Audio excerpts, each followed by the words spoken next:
হলো? কেন? দেখো তোমার বাসাটা এখান করে ঢুকে পড়ো। দেখো আমার কানুর কত সুন্দর বাসা। এই যে দেখেছো?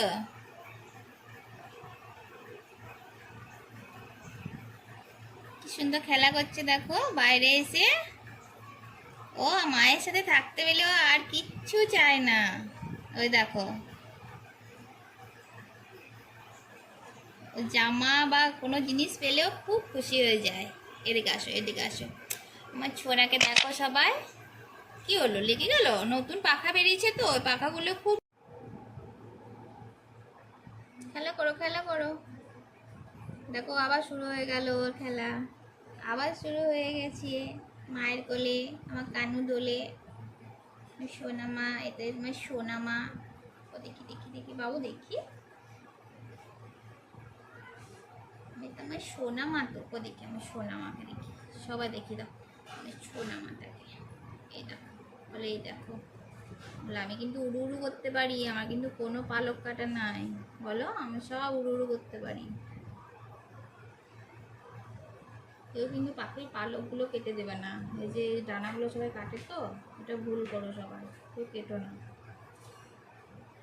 ওটাই ওদের ভরসা, ওটাই ওদের সৌন্দর্য। দেখো কত সুন্দর লাগছে।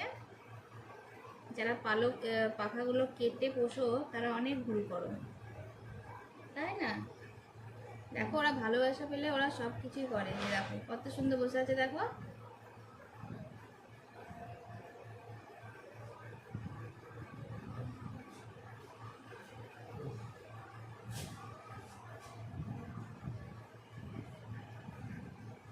পেয়ারা খাবি না শোনো? পেয়ারা খাবি না? পেয়ারা, পেয়ারা খাবি না? কি হচ্ছে ওদিকে? তোমাদেরকে দেখছে দেখো আমার কানু, সবাইকে দেখছে, সবাইকে দেখছে। বলে হাই ফ্রেন্ডস, হাই, তোমরা কেমন আছো? বলে আমার ভিডিওতে কিন্তু সবাই লাইক কমেন্ট করবে। সবাই লাইক কমেন্ট করবে, আমাকে সবাই ভালোবাসা দেবে। ওর ভিতরে অনেক পালক বেরিয়েছে, ও তো ফিমেল, ওই জন্য ওর লাল কালারের পালকটা হয়নি। ও যদি মেল হতো তাহলে ওর লাল পালকটা হতো। আমার কানু ফিমেল। এই যে দেখো, মায়ের সাথে খেলা করছে এখন সকালবেলা। বলো মায়ের সাথে খেলা করছি তোমার সাথে, বলো। হ্যাঁ, কত হ্যাপি সোনা। সবাইকে টাটা করে দাও এবার, বলো টাটা।